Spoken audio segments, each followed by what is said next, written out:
Peace and blessings, and namaste to all light warriors, workers, and everything in between. It is I, Sophie, today, and I'm alone in an empty building. Yeah, you want to know why?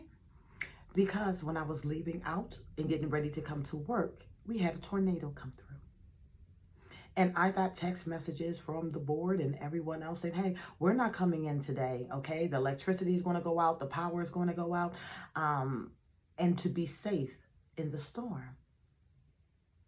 I said, I am the storm. So I traveled and I got here. And guess what? The rain has stopped. The storm has stopped. Everything has stopped. And I have power, as you can see, and I'm still studying for this final exam. It is so very important that I master this. And the reason why I'm doing this video today, okay, in nerd form, I don't care about what I look like right now. The reason why I'm doing this video today is to remind you that some of you are in the belly of the beast. All right? And if you weren't strong enough to be in the belly of the beast, you would not be there. Excuse me. What do I mean by the belly of the beast? Some of you are wondering why you aren't in the woods somewhere, why you aren't in a secluded area, why aren't you in a nice little commune, why aren't you in a beautiful island, why aren't you doing these things? Why are you placed in a position where the things around you are so incredibly negative and it's pulling on your energy? It's pulling on your energy because you would like nothing more than to be at peace during this time, okay? To be off somewhere in seclusion during this time, enjoying your sovereign divinity, enjoying your life of abundance. And I'm here to tell you, it's not going to be that easy for all of you. Because if you found yourself in the belly of the beast, still trying to create, still trying to move, still trying to lift other people out of it, it's because you are resilient and strong enough to do it, and you have been equipped to handle the things that other people can't handle. Transmute the way that you think. Some of your lives have been very hard, and some of you right now are even going through hardships. Right now, you're even struggling. Right now, you're trying to balance things. You're trying to figure out what's going to work for you. You're trying to figure out your next move. And I say, shh, flow. Okay? Calm down the mind for a second. If you were not equipped enough to handle the situation that you are in, you would not be in it.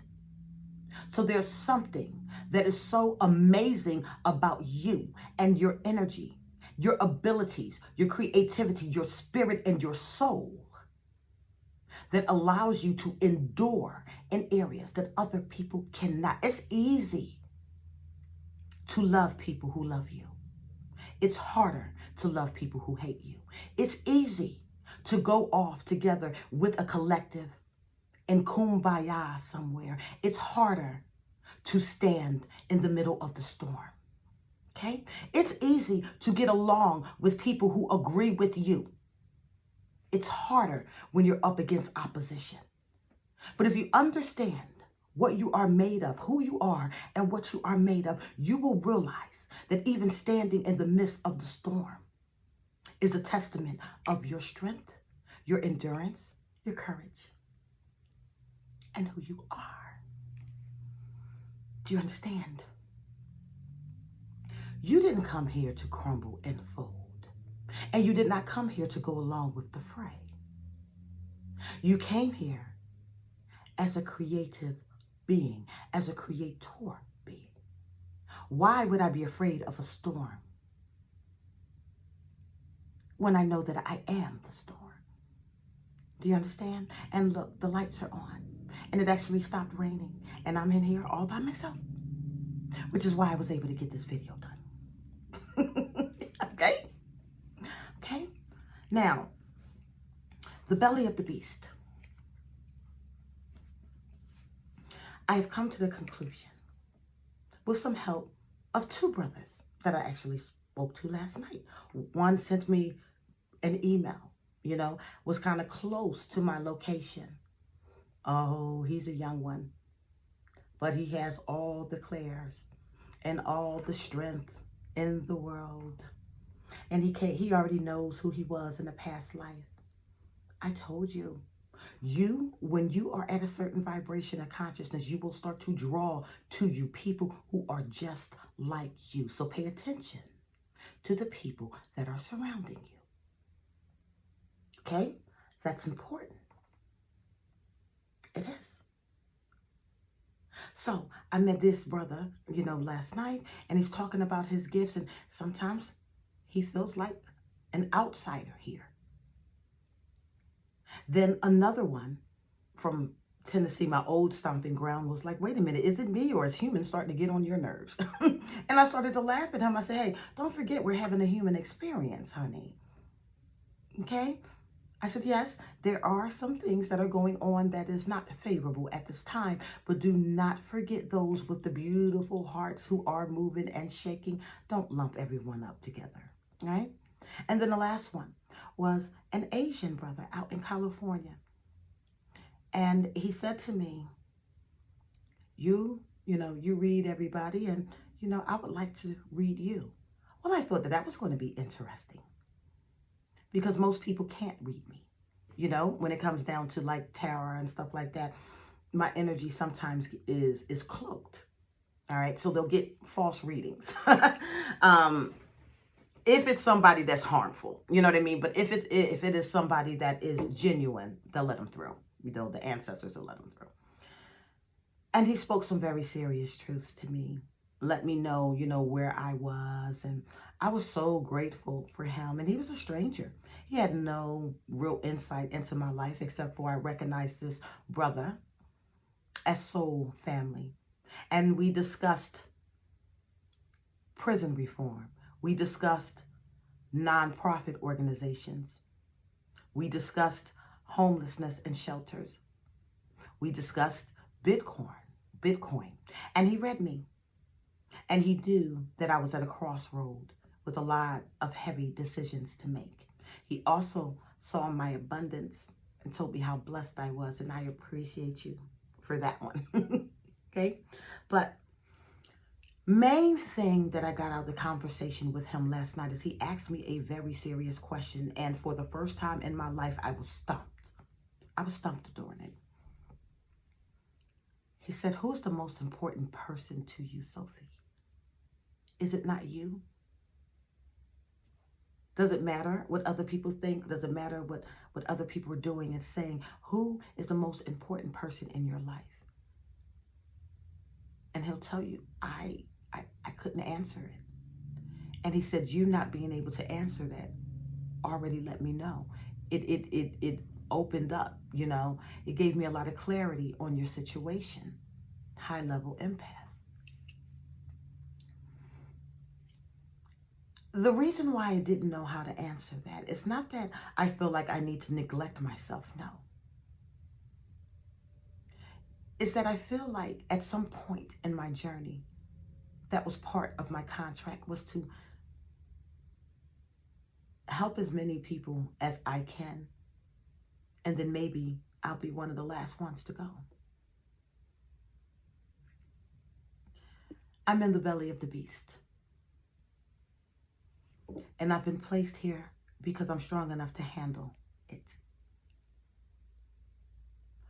The best advice that I can give for all of you is to listen to spirit and to listen to your higher self. Listen to God. If God and spirit tells you that it's time to leave or time to move, do so. But if the divine places you in the belly of the beast, stand. Trust me. You will be okay. But it is something that you are meant to do there that will transform the lives of others and also can help those ascend as well. I've been in the belly of the beast for a very long time. I'm here, and yet I'm not here. Here. Do you understand what I mean by that?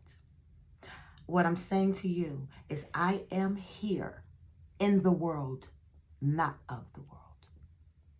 I am in the belly of the beast, surrounded by negativity, surrounded by people who have very unfavorable views about their lives, about the lives of others. And sometimes when you are a high-level empath, when they talk like this to you, it becomes very easy for you to pull that energy into you and start thinking exactly the way that they are. Yes, you have to be cautious. Do you understand? High-level empaths pull energy from others. And sometimes that emotion, that raw emotion, even if it's anger, disappointment, hurt, you will start to process that as your own emotions. You will start to think like them. Those of you who are sovereign in your divinity, you know you can't think like other people. You can only think like yourself and for yourself. The moment that you start thinking with the crowd is the moment that you cease to become an individual. Can you be part of a group or a collective or a crowd? Yes. And can y'all work harmoniously together to build your new earth and all of your different actions, thoughts, processes, all of your uniqueness, your creativity? It's not all going to be the same. Yes, you can. But what makes you unique is you, your outward expression. Other than that, you're simply a clone. Do not get, let me try to find an easier way to put this.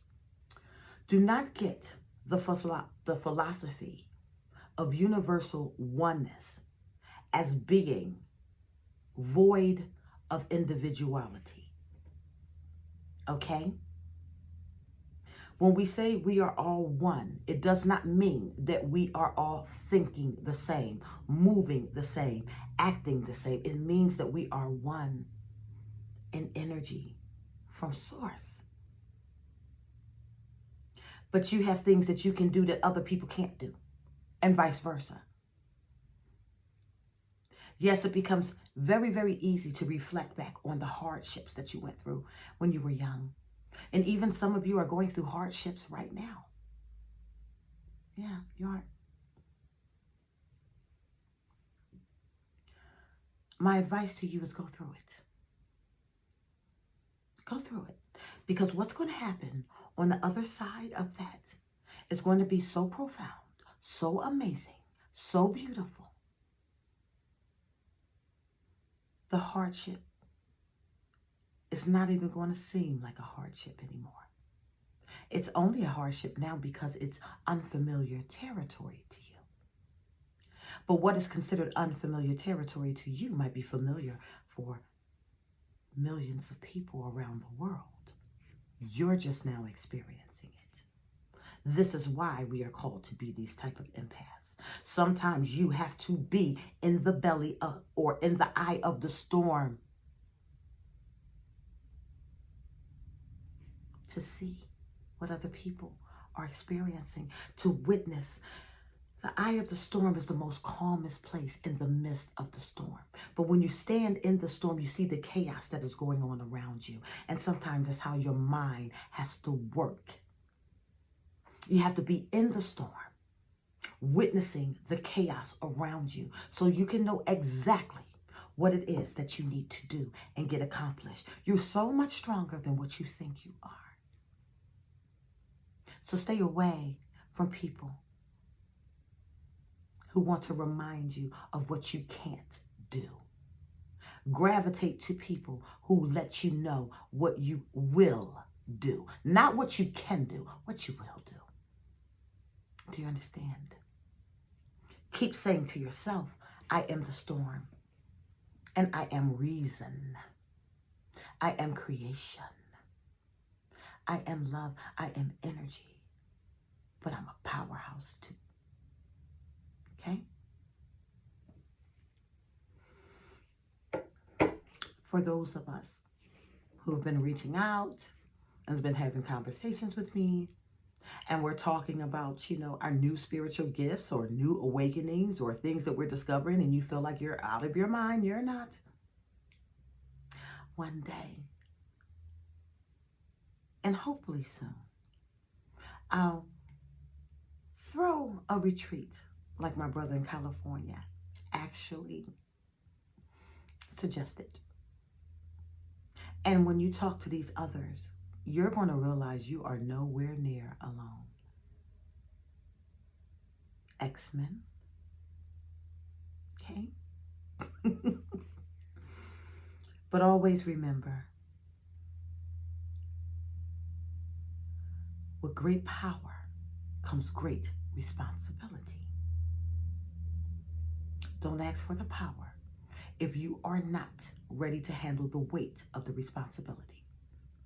And it's not always going to be easy. There's no easy button on this realm. Not on this journey. Not at this point in history.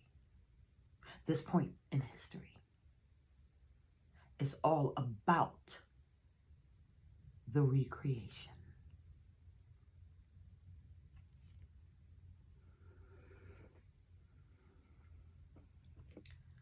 I have told many of you that it was only, I don't know, about 2 to 3 years ago that I started awakening to the point that I could see beyond the veil, talk directly with my ancestors, talk directly with the Elohim, talk directly with Source, right?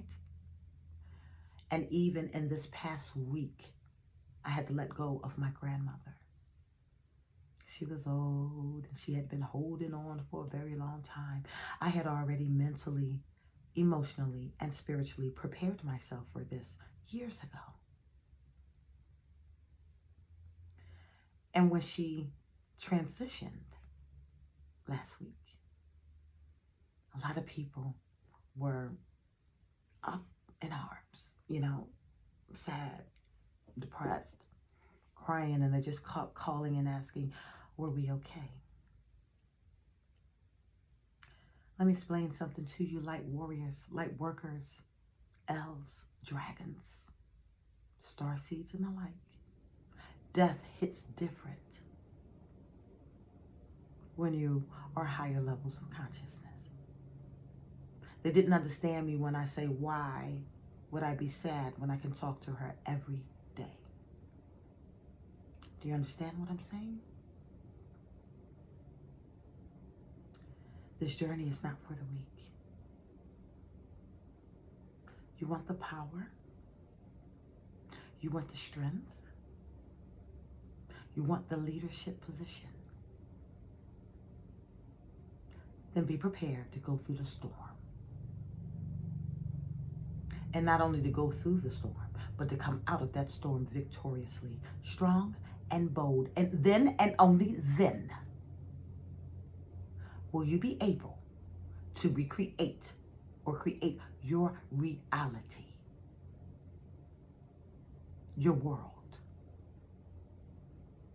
your life, and the life of others.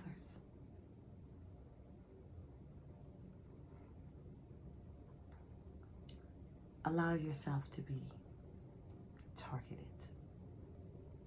Doesn't matter. When my Asian brother said to me, who was the most important person to you? And I realized I couldn't answer that. Is it because for years and years and years, I always felt like I had to take care of everybody. That's the truth. Where we go one, we go all. It was a popular saying under the Trump administration, but way before I knew the president or ex-president, I already had that mentality. Maybe it was my military training, no man left behind. I don't know. But there's always been something in my psyche that wanted to put other people first. And so while I'm in this lifetime learning how to balance these priorities, learning how to be good to me, learning how to love me, as well as operate in selflessness, this is another balancing act that I have to master. And while I'm mastering it, I've been thrown more responsibilities. Why? Simply because I'm up for the task. And I ain't going to complain. I know this is temporary. And I know what I'm here to do. It is my hopes and my prayers that you do too. I am Sophie. I love you all.